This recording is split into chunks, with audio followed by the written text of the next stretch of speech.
L'école fait sa rentrée d'Adam Rex et Christian Robinson.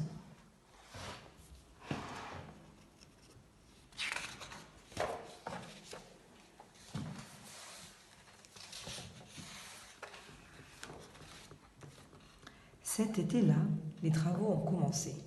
Les ouvriers ont déblayé le terrain, posé des poutres, des briques, des portes, jusqu'à la construction complète d'une école.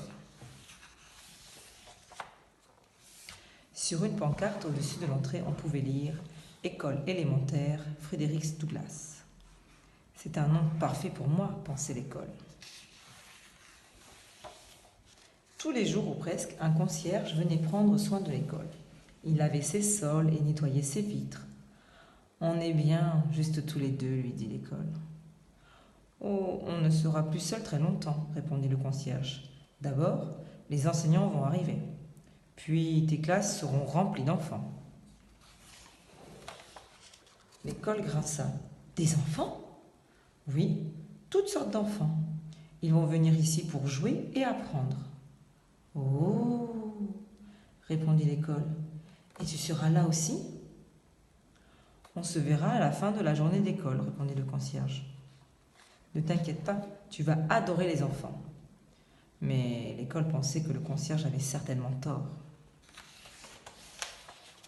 Puis ils arrivèrent, les enfants. Ils étaient bien plus nombreux que ceux que l'école avait imaginés. Ils étaient partout dans les moindres recoins. Ils ouvraient et refermaient chacune de ses portes et chacun de ses casiers. Ils buvaient à ses robinets, ils jouaient sur ses portiques et ses tourniquets.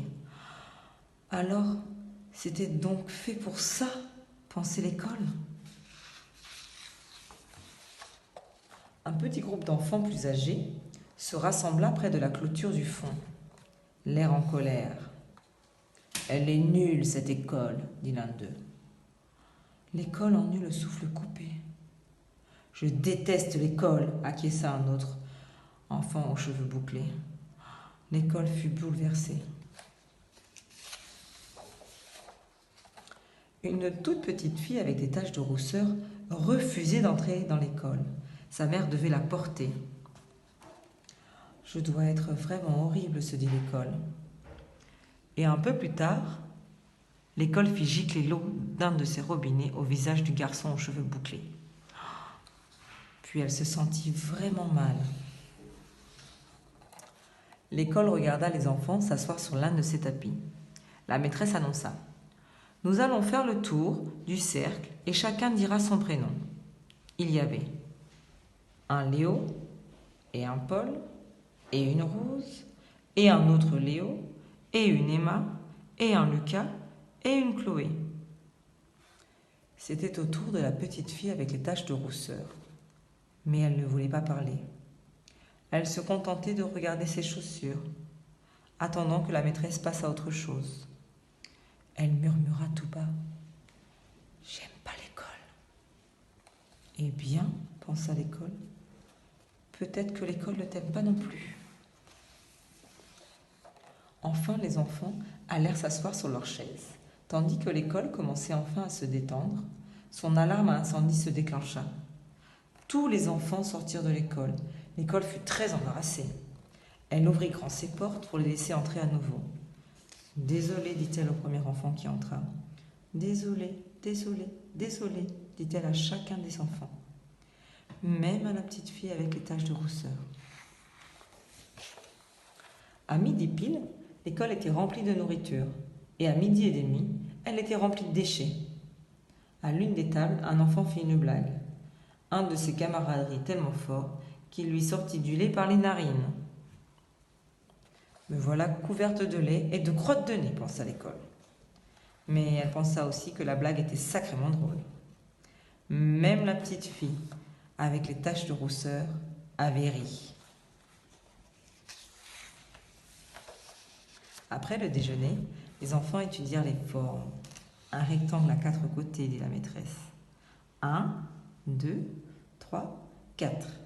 Le carré a 4 côtés lui aussi. En fait, le carré est une sorte de rectangle. « Waouh !» s'exclama l'école. « Je ne le savais pas.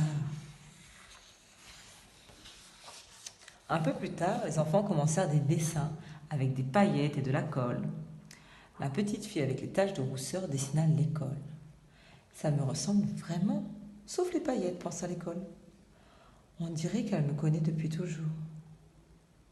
Tu veux bien me donner ton dessin demanda la maîtresse. Ne le dis à personne, mais je trouve que c'est le plus beau de tous. L'école était entièrement d'accord. La petite fille aux taches de rousseur fit un grand sourire quand la maîtresse afficha son dessin sur le mur de l'école. Oui, s'écria l'école.